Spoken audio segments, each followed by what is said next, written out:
오늘은 레위기 16장 15절에서 22절의 말씀을 같이 읽어보았습니다. 오늘은 예수님께서 6월절 어린 양으로 죽으신 금요일입니다.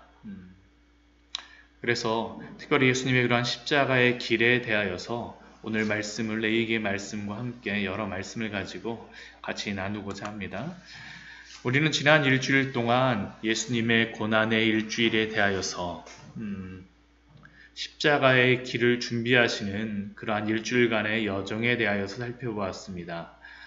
예루살렘 성에 호산나 호산나 사람들의 환호 속에 입성하셨던 예수님은 그 다음날 행하셨던 것이 바로 성전 청결의 일을 행하셨습니다. 이것은 바로 예수님께서 성전의 주인으로 만민이 기도해야 될 그 집에서 이스라엘 백성들은 그 성전 안에서 그러한 만민이 기도해야 될 그곳에서 짐승을 팔고 제물로 쓰기 위한 짐승을 팔고 또한 돈을 바꾸는 일들을 행하였기 때문에 예수님은 성전 청결을 행하셨습니다.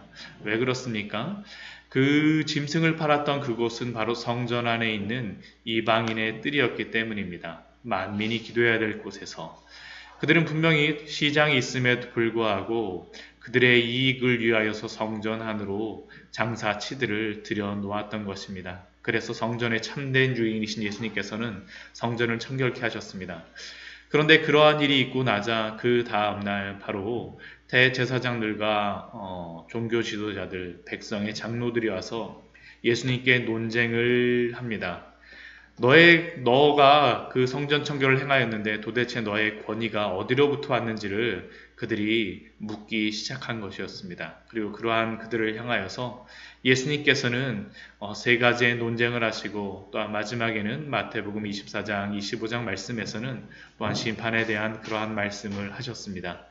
그리고 그러한 논쟁 이후 수요일에는 예수님은 침묵하십니다. 그러나 반면 그 논쟁에서 예수님께 뼈아픈 패배를 당하였던 그 종교 지도자들과 또한 예수님을 배반하고자 하였던 그러한 가룟 유다는 바로 그날 예수님을 배반하고자 하는 그러한 일을 꾸밉니다. 가룟 유다는 은 30에 예수님을 팔은 것이죠. 그리고 그러한 것들을 다 알고 계셨던 예수님께서는 그 다음 날 자신의 그러한 십자가의 마지막 그러한 사역을 앞두시고 고난을 앞두시고 제자들과 같이 마지막 만찬을 하십니다. 그 만찬을 하셨던 이유가 무엇입니까? 자신의 그러한 살과 피를 흘리시는 것을 바로 그 성찬을 통하여서 그것이 어떠한 의미인지를 제자들에게 분명히 알려주는 시간이었습니다. 그리고 예수님이 다시 오시는 그때까지 이 일을 행함으로 예수님의 그러한 십자가의 사역을 기념하라고 말씀하셨습니다. 그리고 그 성찬이 끝난 그 밤 예수님께서는 감람산에 겟세마네로 가셔서 기도를 하십니다. 겟세마네라고 하는 그러한 뜻은 기름틀이라는 뜻입니다.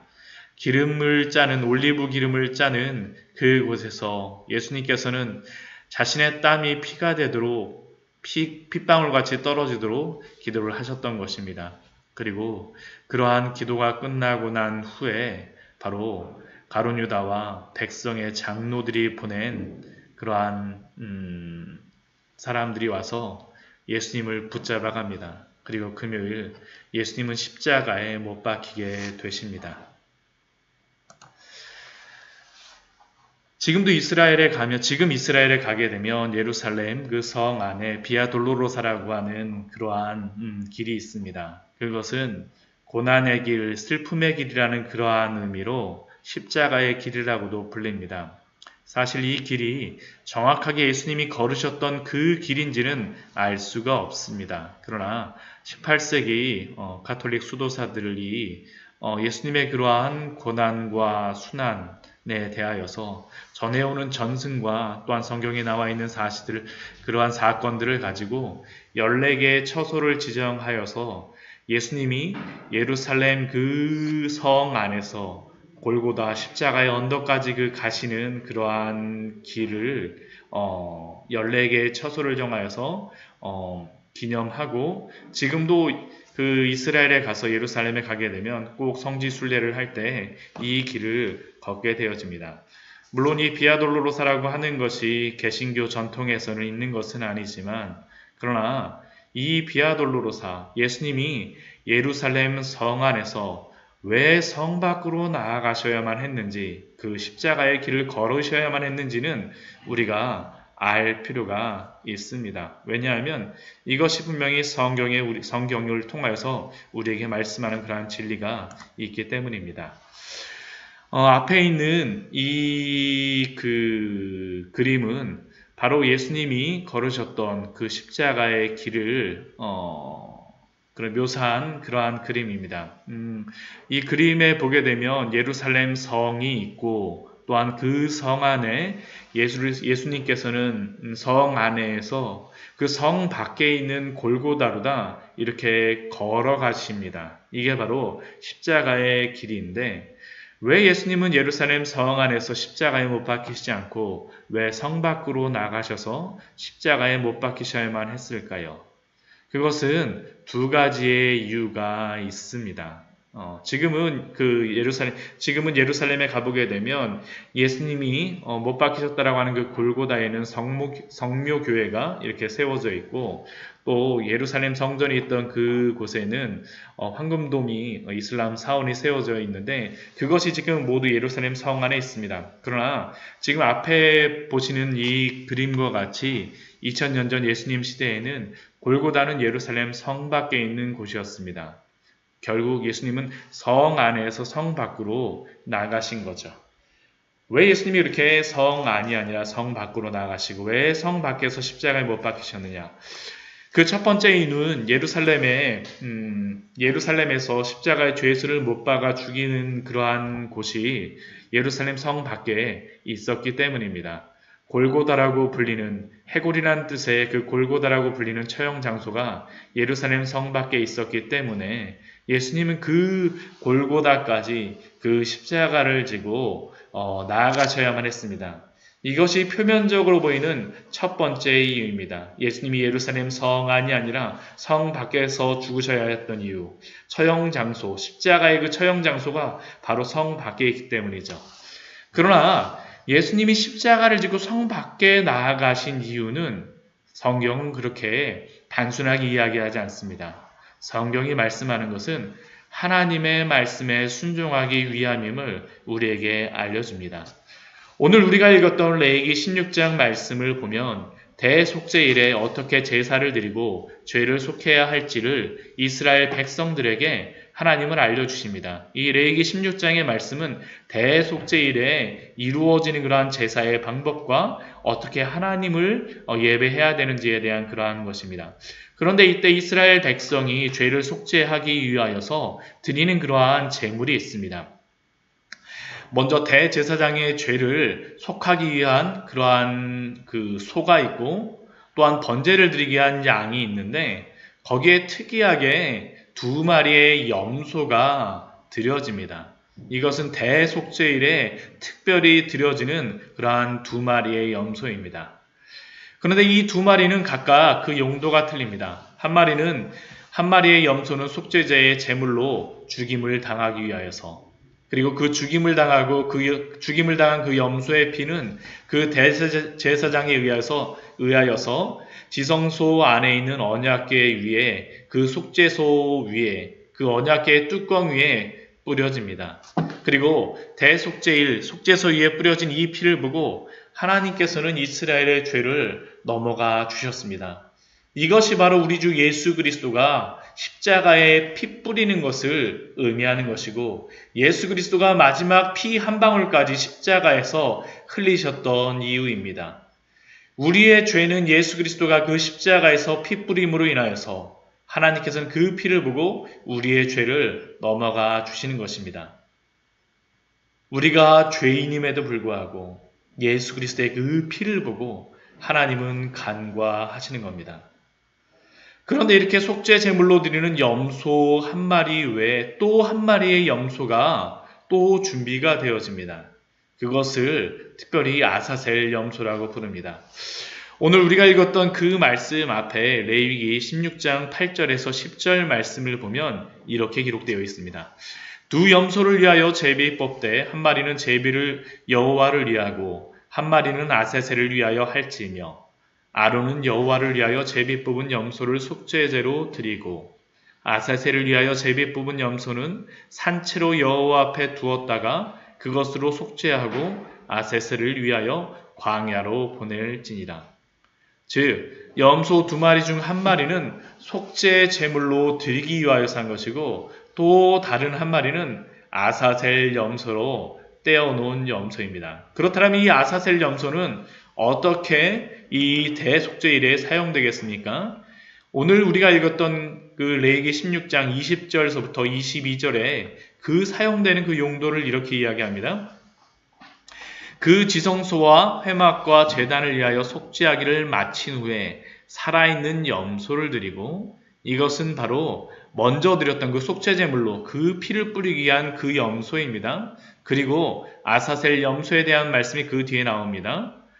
아론은 그의 두 손으로 살아있는 염소의 머리에 안수하여 이스라엘 자손의 모든 불의와 그 범한 모든 죄를 아뢰고 그 죄를 염소의 머리에 두어 미리 정한 사람에게 맡겨 광야로 보낼지니 염소가 그들의 모든 불의를 지고 접근하기 어려운 땅에 이르거든 그는 그 염소를 광야에 놓을지니라. 이 말씀을 보면 어떻습니까? 대제사장은 그의 대제사장, 이때는 아론이죠. 아론 대제사장은 그 아사셀 염소 위에 머리에 안수를 합니다. 왜 안수를 합니까? 명복을 빌기 위해서요? 아닙니다. 다른 것을 위해서 기도하는 것이 아닙니다. 이스라엘의 모든 불의와 그 모든 죄를 위하여서 하나님 앞에 아뢰고 그 죄를 염소의 머리 위에 두어 이스라엘의 모든 죄를 이 염소가 다 가지라는 것이 바로 아사셀 염소에게 주는 그러한 것입니다. 결국 이스라엘의 모든 죄를 가지고 너가 죽어. 이스라엘이 받아야 될 그런 모든 저주를 너가 받아라는 게 바로 아사셀 염소의 목적입니다. 이스라엘 모든 백성의 모든 죄를 다 염소에게 전가해버립니다. 그리고 그 염소를 이스라엘 백성과 멀리 떨어진 광야로 보내 절벽에 떨어뜨려 죽임으로써 이 아사셀 염소의 그러한 일을 하게 됩니다. 이것이 바로 아사셀 염소입니다. 예수님은 하나님의 말씀대로 속죄제물의 염소도 되시기 위해 십자가에 달리셔서 피를 쏟으셨지만 또한 예수님은 또 다른 아사셀 염소가 되시기 위하여서 십자가를 가지고 광야, 즉 예루살렘 성문 밖까지 나아가신 것입니다.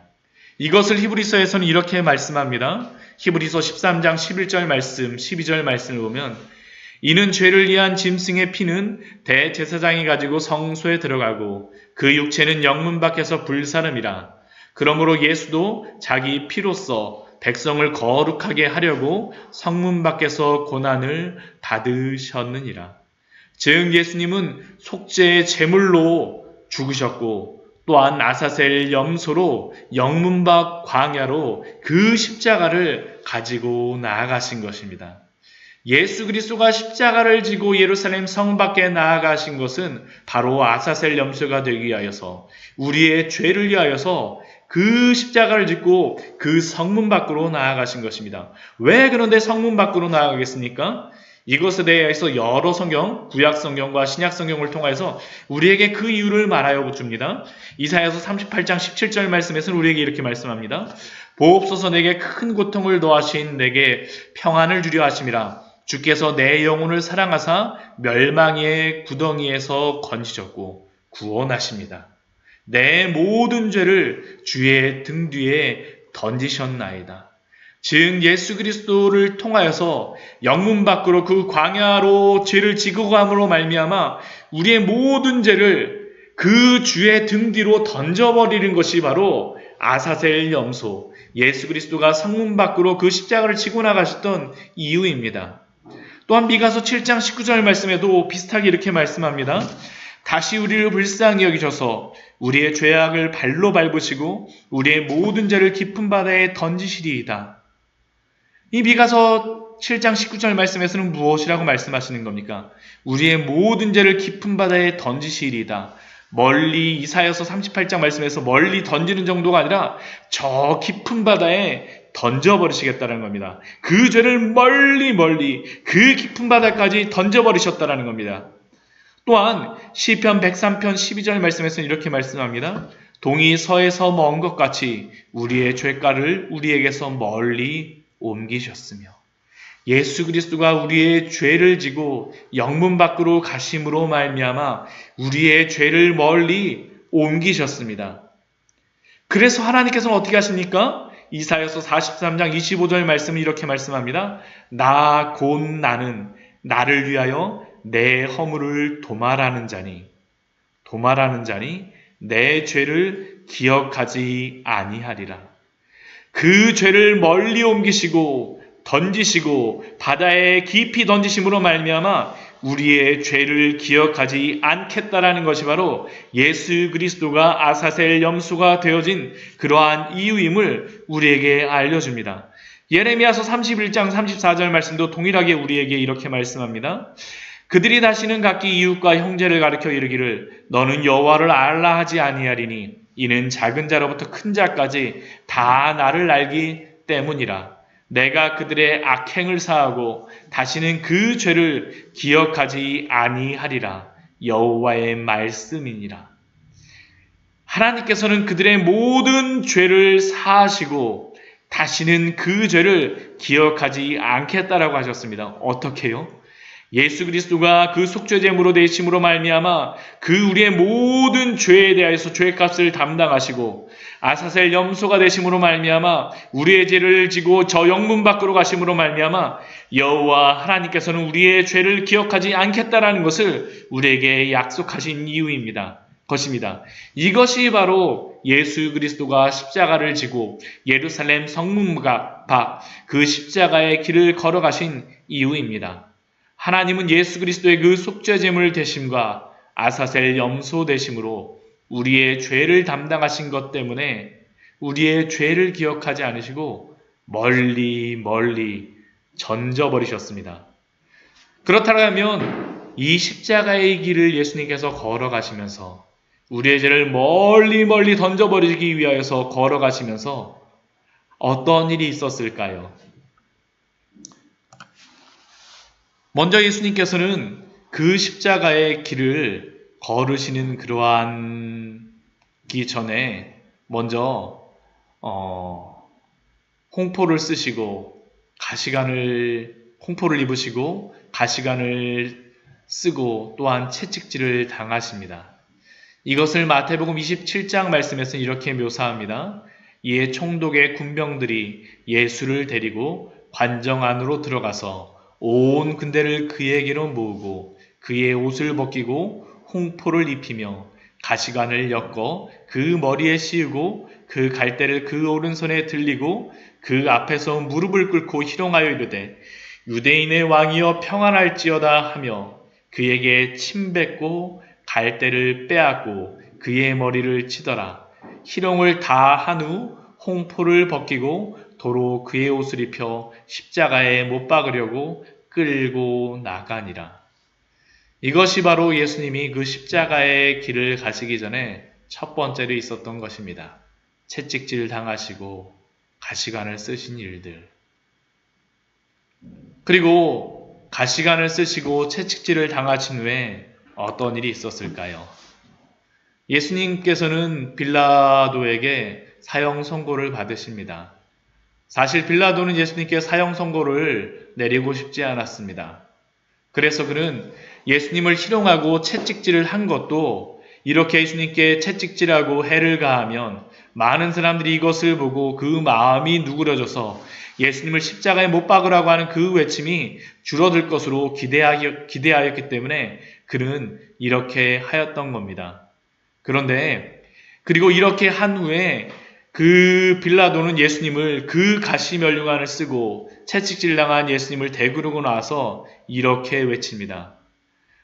요한복음 19장 5절 말씀을 보면 보라 이 사람이로다 하매 보라 이 사람이로다 하매 너희가 왕이라고 하는 그 사람이 이 가시관을 쓰고 피 흘리는 것을 보라. 아무것도 아니지 않느냐? 너희가 용서해 줄 수 있지 않느냐?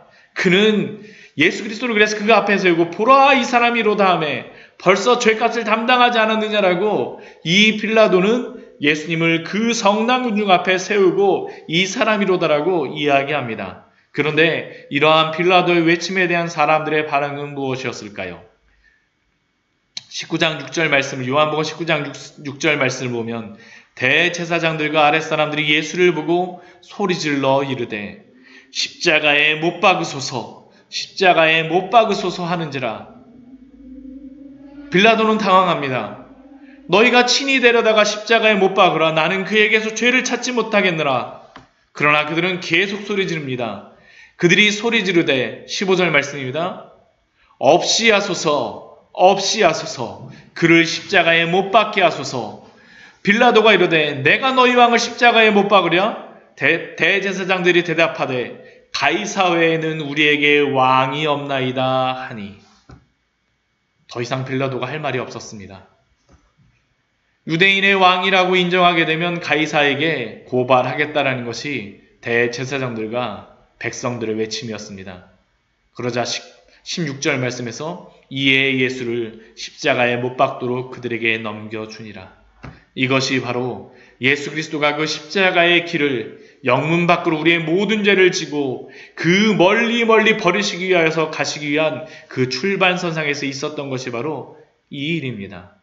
가시면류관을 쓰시고 채찍질을 당하시고 사형선고를 당하신 일.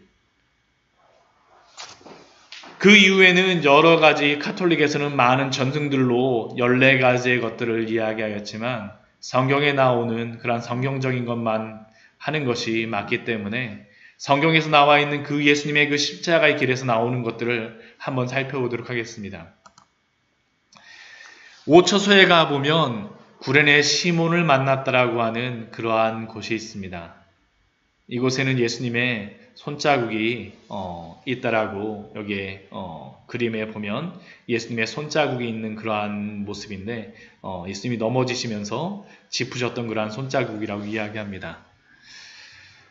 그리고 그 예수님이 십자가를 지고 예루살렘 성 밖 골고다까지 걸어가게 되셨을 때 이미 예수님은 로마 군인들에게 희롱과 채찍질에 맞으시고 많은 피를 흘리심으로 지치신 상태여서 더 이상 그 십자가를 지기가 너무 어려우셨습니다.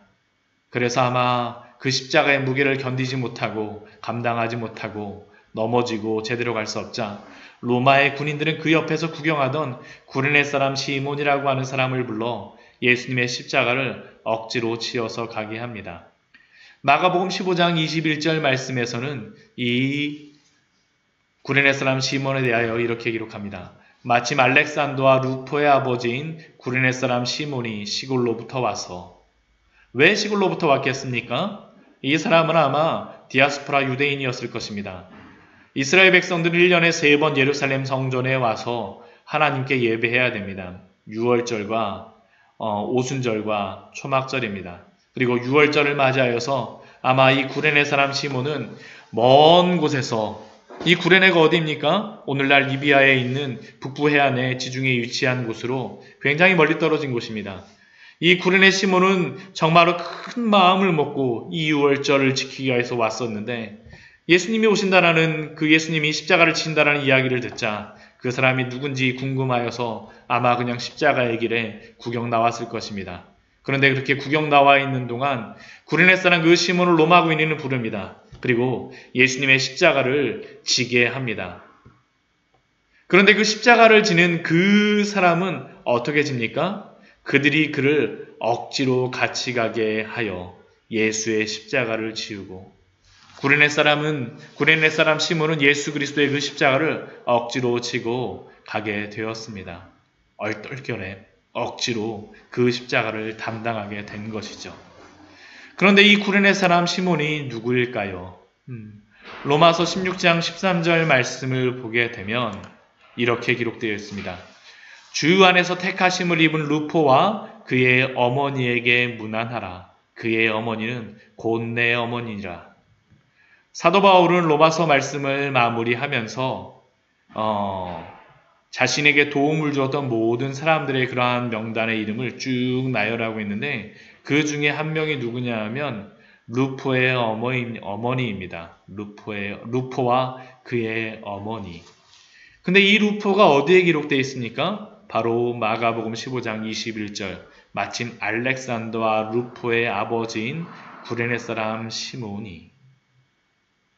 물론 이곳에 기록된 루포와 마가복음에 기록된 루포가 동일한 루포라고 볼 수는 없지만, 그러나 마가복음을 기록하였던 이 마가, 또한 로마서의 이러한 그 사역에 같이 사도 바울과 같이 힘을 쏟고자 했던 그 마가는 분명히 이것에 대하여서 같이 기록함으로 말미암아 일부러 이렇게 이름을 기록하였던 것 같습니다.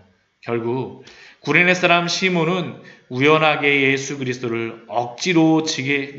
십자가를 억지로 지게 되었지만, 그러나 그와 그의 가족은 예수 그리스도를 믿고 온 가족이 이후에는 예수 그리스도의 십자가를 함께 지고 살아가게 된 예수님의 제자들이 되었던 것입니다. 우리들도 그렇지 않습니까? 우리들도 예수 그리스도의 그 십자가를 따르는 제자들이 되기를 소원하는데, 어떻게 여러분들이 예수님을 믿게 되었습니까? 사실 우리가 예수님을 믿게 되어진 것은 우연하게, 때로는 억지로 예수님의 십자가를 지고 또한 예수님을 믿게 되고 따라가는 그러한 경우가 너무 많지 않습니까? 그러나 예수 그리스도의 그 십자가가 구레네 시몬과 같이 억지로 지게 된 그 십자가였다 할지라도, 그러나 그 십자가는 이후에 그 구레네 사람 시몬과 그의 가족에게는 기쁨의 십자가요, 영광의 십자가 되어진 줄 믿습니다. 예수님께서는 마태복음 16장 24절 말씀에서 그의 제자들에게 이렇게 말씀하십니다. 이에 예수께서 제자들에게 이르시되 누구든지 나를 따라오려거든 자기를 부인하고 자기 십자가를 지고 나를 따를 것이니라. 예수님은 그분을 따르기를 원하는 자들에게 자기를 부인하고 자기 십자가를 지고 나를 따르라고 말씀하십니다. 사랑하는 성도 여러분, 예수 그리스도의 그 십자가를 억지로 지게 되었든 우연하게 지게 되었든 기쁨으로 끝까지 그 십자가를 지시기 바랍니다. 이 구레네 시몬의 가정과 같은 이러한 축복을 누리시는 귀한 성도님들 되기를 축원드립니다. 또한 이렇게 예수님이 십자가를 지고 가실 때 예수님을 따랐던 많은 여인들이 있었습니다. 그리고 그 십자가의 길이라고 불러진 그 팔초소에는, 이 팔초소는 바로 예수님이 이러한 말씀을 하셨던 초소라고 이야기를 합니다. 누가복음 23장 28절 말씀에서 이렇게 예수님께서 말씀하십니다. 예루살렘의 딸들아, 나를 위하여 울지 말고 너희와 너희 자녀들을 위하여 울라. 왜 예수님께서는 자신이 십자가를 지고 가시는데 왜 나를 위하여 울지 말고 너희와 너희 자녀들을 위하여 울라라고 말씀하십니까? 그 29절에서 31절까지의 말씀을 보면 바로 심판이 있기 때문입니다. 보라, 날이 이르면 사람이 말하기를 잉태하지 못하는 이와 해산하지 못하는 배와 먹이지 못하는 젖이 복이 있다 하리라. 그때 사람이 산들을 향하여 우리 위에 무너지리라 하며 작은 산들을 위하여 우리를 덮으리라 하리라. 예수님이 십자가를 지시는 이유 무엇입니까? 우리로 하여금 구원하시기 위하여서입니다. 예수님의 그 구원의 은혜를 누리시기 위하여서 우리를 그 십자가를 지시는데, 만약 이들이 예수님의 그 고난만을 슬퍼하고 그것으로 끝이 나려면 어떻게 되겠습니까? 예수님의 그 구원을 누리지 못하고 결국 심판을 맞게 되지 않겠습니까? 그러기에 예수님은 그녀들에게 말씀하십니다. 예루살렘 딸들아, 나를 위하여 울지 말고 너희와 너희 자녀를 위하여 울라. 여러분들은 어떻습니까? 여러분들은 예수님의 십자가만을 바라보면서 울면 안 됩니다. 우리의 영혼을 위하여서, 우리의 자녀를 위하여서 애통하며 기도하며 그들이 참되게 주님 앞에 돌아오도록 회개하며 돌아오도록 기도하여 주십시오. 이것이 바로 예수님이 그 십자가의 길을 걸어가시면서 그 모든 죄를 그 멀리 던지기 위하여서 가시면서 하셨던 그러한 말씀이셨습니다. 그리고 또한 예수님께서는 골고다, 오늘날 성묘교회라고 하는 그곳에 가서 십자가에 못 박히셨습니다. 그리고 이것은 바로 예수 그리스도가 우리의 속죄 제물이 되어주심으로 십자가에 못 박히셔서 마지막 한 방울의 피까지 흘리심으로 유월절 어린 양이 되시는 자리요, 또한 우리의 죄를 위하여 속죄 제물이 되시는 자리입니다. 즉 예수 그리스도가 속죄 제물로, 속죄 제물의 염소로, 또한 우리의 모든 죄를 다 담당하시고 죄를 멀리 가져가시는 그 아사셀 염소가 되어 광야의 영문 밖에서 십자가에 달리신 그 자리가 바로 이 골고다, 그 자리였던 것입니다. 그곳에서 예수님께서는 말씀하십니다. 죽으시면서 7마디의 말을 하시죠. 아버지여 저희를 사하여 주옵소서, 자기의 하는 것을 알지 못함이니이다. 그 십자가의 마지막 자리에서 예수님은 자신을 이렇게 못 박고 있는 자들을 향하여서 저들의 죄를 사하여 달라고 예수님은 기도하셨습니다. 또한 예수님께서는 자신의 옆에 있던 그 강도에게 내가 진실로 내게 이르노니 오늘 내가 나와 함께 낙원에 있으리라라고 말씀하심으로 말미암아 아무리 큰 죄를 진 자라 할지라도 예수 그리스도의 그 십자가를 의지하여 회개하고 참되게 돌아오는 자는 그 죄가 용서하여질 것을, 사하여질 것을 바로 그 십자가의 길에서 보여주셨습니다. 또한 여자여 보소서 아들이니이다, 보라 내 어머니이다라고 말씀하므로 또한 그의 마지막 이 세상에서의 인생을 마무리하며 육신적인 어머니였던 마리아를 또한 그의 제자에게 맡기십니다. 또 예수님께서는 그 십자가 위에서 엘리 엘리 라마 사박다니, 나의 하나님 어찌하여 나를 버리시나이까, 이 말이 무엇이겠습니까? 하나님과의 그 친밀한 교제 속에서 끊어지는 그 고통, 왜 끊어지셔야 됩니까? 우리가 죄를 지었다라는 것은 에덴 동산에서 쫓겨남으로 표현되었습니다. 하나님으로부터 관계가 끊어지는 것들, 그것을 예수님께서는 그 십자가 위에서 당하신 것입니다. 예수님의 고통은 다른 것이 아니라 하나님으로부터 버림받는 그 고통이 바로 예수님의 큰 고통이었습니다.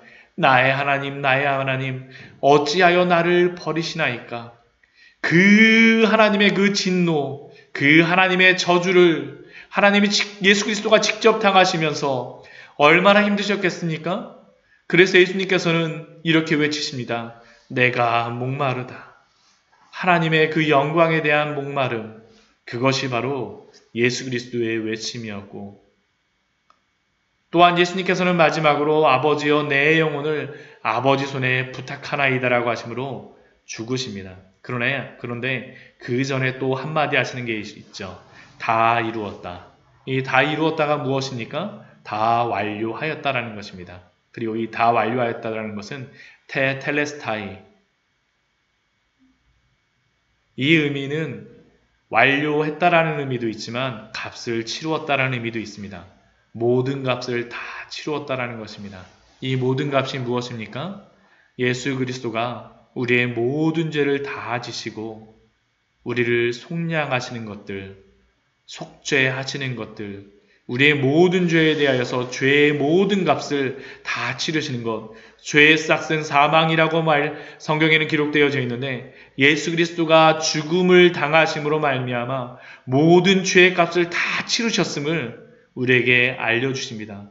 그러므로 말미암아 예수 그리스도가 그 영문 밖에 십자가에 달리심으로 말미암아 하나님은 우리의 죄를 기억하지 않겠다라고 말씀하여 주셨습니다. 이것이 바로 그 십자가의 길의 의미입니다. 속죄제물 대심으로 피를 흘리심과 그 십자가를 지고 영문 밖으로 나아가심으로 우리의 모든 죄를 다 던져버리시고 하나님으로 하여금 하나님께서 기억지 않게 하시는 것, 그게 바로 예수님이 십자가를 지고 이 십자가의 길을 걸으신 이유였습니다. 그렇다면 우리는 이 십자가의 길을 생각하면서 한 가지 질문을 우리는 한번 해보아야 됩니다. 누가 예수님을 죽였습니까? 누가 예수님을 죽였습니까? 우리가 이 십자가의 사역, 복음적 의미를 알기 위해서는, 복음의 의미를 알기 위해서는 우리는 이 질문을 분명히 이해해야 합니다. 누가 예수님을 죽였습니까? 우리는 여기에 대하여서 이렇게 대답할 수 있습니다. 로마 군인들과 이스라엘 백성들이 죽였다라고 말하곤 합니다. 그래서 이스라엘 사람들이 예수 그리스도를 죽인 죄를 다 우리에게 담당하라 그래서 서양에서는 이스라엘 사람들을 싫어하고 그들을 모멸하고 그들을 굉장히 차별하였습니다. 그런데 한번 생각해 보십시오. 예수 그리스도가 그들의 이스라엘 백성 때문에 죽었다라면, 이스라엘 백성의 죄 때문에만 죽었다라면 누구의 죄만 사하여지는 것입니까? 이스라엘 백성의 죄만 사하여지는 것이죠. 말이 되지 않습니다. 그렇다면 누가 도대체 예수님을 죽였습니까? 누가 예수 그리스도를 십자가에 못 박았습니까? 누가 예수 그리스도를 그 십자가를 지고 영문 밖으로 가게 함으로 말미암아 그 십자가에 못 박게 하였습니까? 그것은 바로 우리들입니다. 예수님이 십자가에 못 박히시기 위하여 십자가의 길을 걸어가셔서 십자가에 못 박히신 것은 바로 죄의 값을 담당하시기 위함이었습니다. 테텔레스타이, 다 이루었다. 그 십자가 밑에서 예수님을 못 박으라고 외치는 자들의 죄라기보다는 오히려 우리의 죄 때문에 당신의 백성으로 택하실 자들의 죄를 담당하시기 위하여서 예수님께서 못 박히신 것입니다. 비록 그 시대 로마의 군인과 그 시대의 이스라엘 사람들이 예수님을 십자가에 못 박도록 부추기고 못 박았을지 모르지만 예수님을 십자가에 못 박게 한 것은 사실은 우리들입니다. 하나님의 그 택정하신 가운데 택하신 그의 백성들의 죄를, 그들을 죄에서 구원하시기 위하여서 예수님이 십자가에 못 박히신 것입니다. 바로 나의 죄를 위하여서, 우리의 죄를 위하여서 십자가에 못 박히신 것이고, 그런 의미에서 본다면 바로 우리가 예수님을 십자가에 못 박은 자들입니다. 여러분, 바로 내가 십자가에 예수님을 못 박았습니다. 바로 여러분이 십자가에 예수님을 못 박았습니다. 예수님은 우리의 죄를 담당하시기 위하여 십자가에 못 박히신 것입니다. 그래서 이사야서 53장 5절과 6절 말씀에서는 이렇게 기록합니다. 그가 찔림은 우리의 허물 때문이요 그가 상함은 우리의 죄악 때문이라. 그가 징계를 받음으로 우리는 평화를 누리고 그가 채찍에 맞음으로 우리는 나음을 받았도다. 우리는 다 양 같아서 그릇 행하여 각기 제 길로 갔거늘 여호와께서는 우리 모두의 죄악을 그에게 담당시키셨도다. 같이 기도하도록 하겠습니다.